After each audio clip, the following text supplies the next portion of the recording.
Ahoj holky, takže já vás vítám u mého dalšího úterního videa. Včera jste už mohli teda vidět naši novou členku Market, která teda měla video v pondělí, nebo bude mít. A vlastně ona měla na téma 10 faktů jako kdyby o mě, neboli 10 fact about me.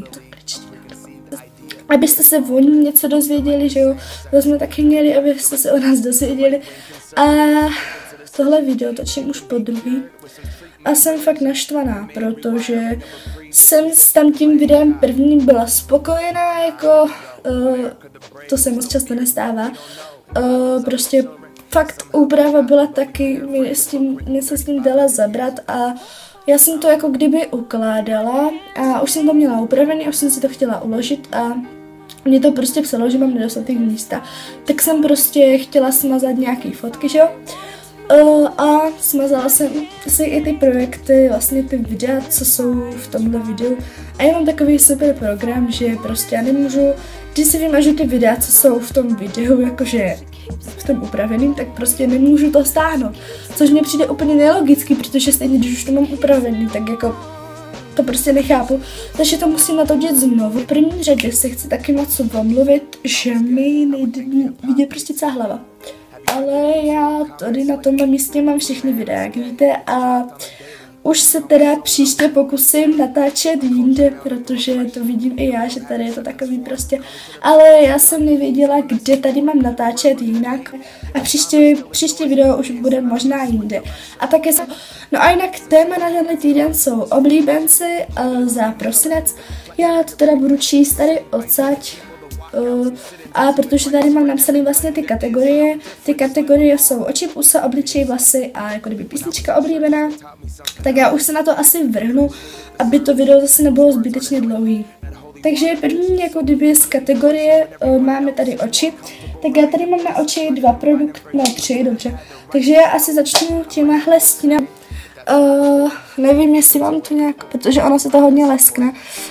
Já jsem si vybrala ty bronzový, můžete to teda používat, jsou teda od Maybelline, můžete to teda používat i jako báze pod oční stíny, ale oni ty stíny hodně vydrží a jsou takový jako hodně pigmentovaný i a jsem s nimi fakt hrozně moc spokojená, mám je i teď na očích.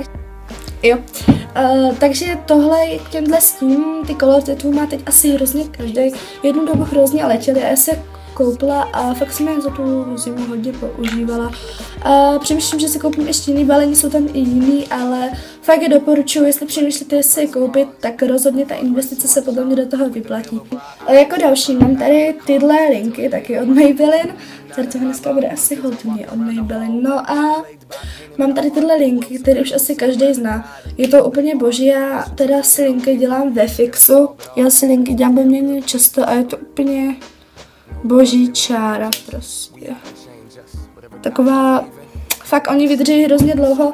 Každému to doporučuju, jako opřímně nevím, co tady povídat o linkách, protože fakt super, já jsem měla linky od Essence a nebudu to asi ani porovnávat, protože je jasný, kdo by vyhrál. Jako další mám tady řasenku od Maybelline, Rocket Volume Express, pardon. Vlastně kartáček je tady takovejhle, který asi už každý ale zná, že jo?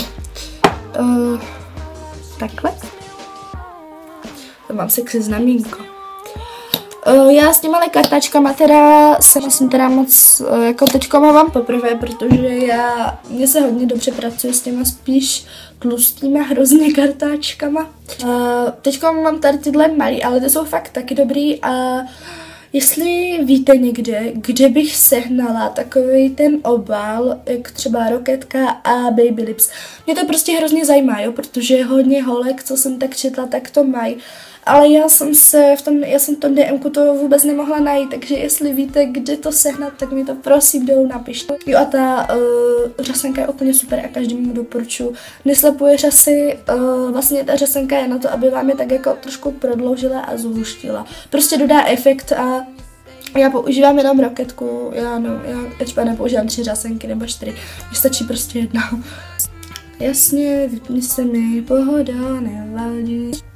Další kategorii, tady mám jako kdyby ty, tak já třeba v zimě nepoužívám vůbec lesky, rtěnky ani vůbec nepoužívám ty vůbec, protože se nepotřebuji v mém věku nějak víc malovávat. A začnu asi takovým lehkým už jako i balzánem, nebo takovou lehkou rtěnkou třeba, ale jako vůbec to nepůjde na těch vidět. Já se omlouvám, ona je už strašně ušmudlaná, jo, protože ho používala hodně často.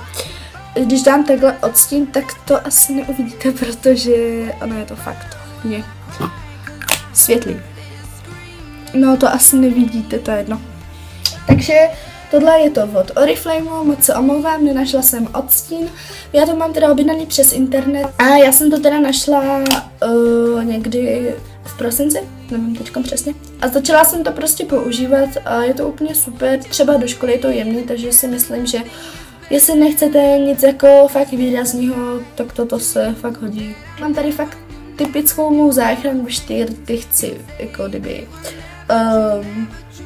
vyživit, tak mám tady tohle Anabis, je to teda lipstick Hain a tohle je balzám, který fakt nevím, co by bez něj dělala, protože to je něco úžasného, co on dokáže udělat. Úplně ty rty nejsou, hlavně v zimě, oni jako znáte ten pocit, když máte suchý rty, tak jako pálí to a všechno. Takže určitě doporučuji a je úplně super, doporučuji všem. Teď mám tady obličej, já jsem určitě zase něco zapomněla, určitě. Terezie. Takže asi začnu odličovačem, protože prostě musím vám ho ukázat. Tady tohle je celkem slavný. Garnier, jako ho mám plnej, protože jsem se to koupila před včerejškem. A vlastně je to ta dvoufázovka a jako asi to každý zná, že to takhle promícháte, to se vlastně smíchá. Není tam alkohol, nejsou tam žádný ty látky, prostě ta parfumace nebo co je něco podobného. Třeba máme v koupelně Biodermu a to se to nemůžu používat, protože já když to natřu kolem očí, tak mě prostě hrozně začnu šípat, mám úplně červený. A všem to doporučuji, je to úplně jemný, úplně skvěle, to odličí, je to na druhý balení a fakt to všem doporučuji a tohle budu používat už asi stále.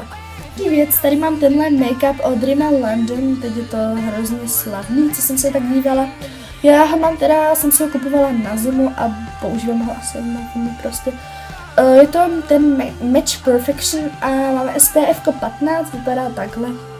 Najdete ho prostě všude v DMku, v Rossmanovi, teď je asi taky, to tam nikdy nebyla, takže nevím. A je to, mám odstín teda 200 Soft Budgie a je to úplně super, on je ale úplně nesmrtelný prostě.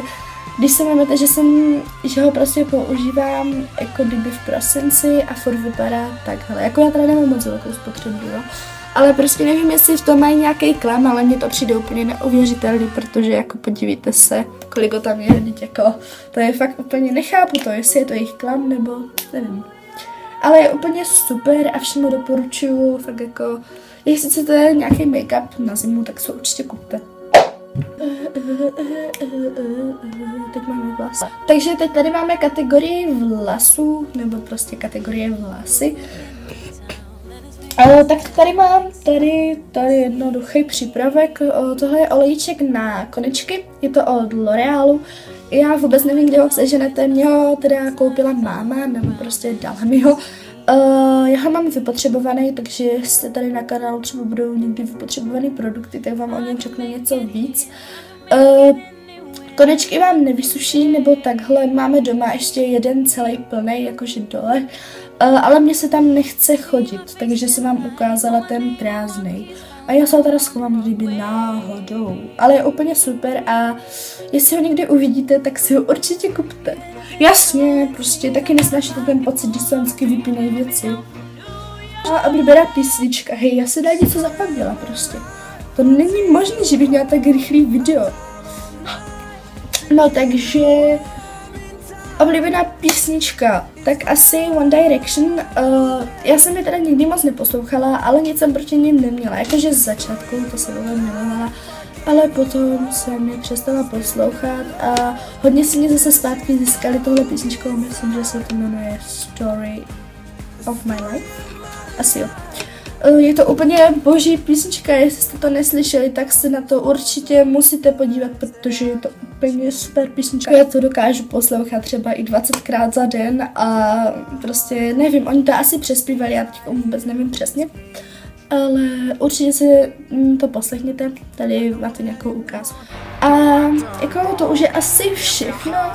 Bylo to celkem dost krátký video, na to, že jsem to já. Takže já doufám, že se vám moje video líbilo, bylo to taková celkem rychlý video, že jsem asi dneska nekecala. To je jedno. Takže já se na vás budu těšit další úterý a ahoj!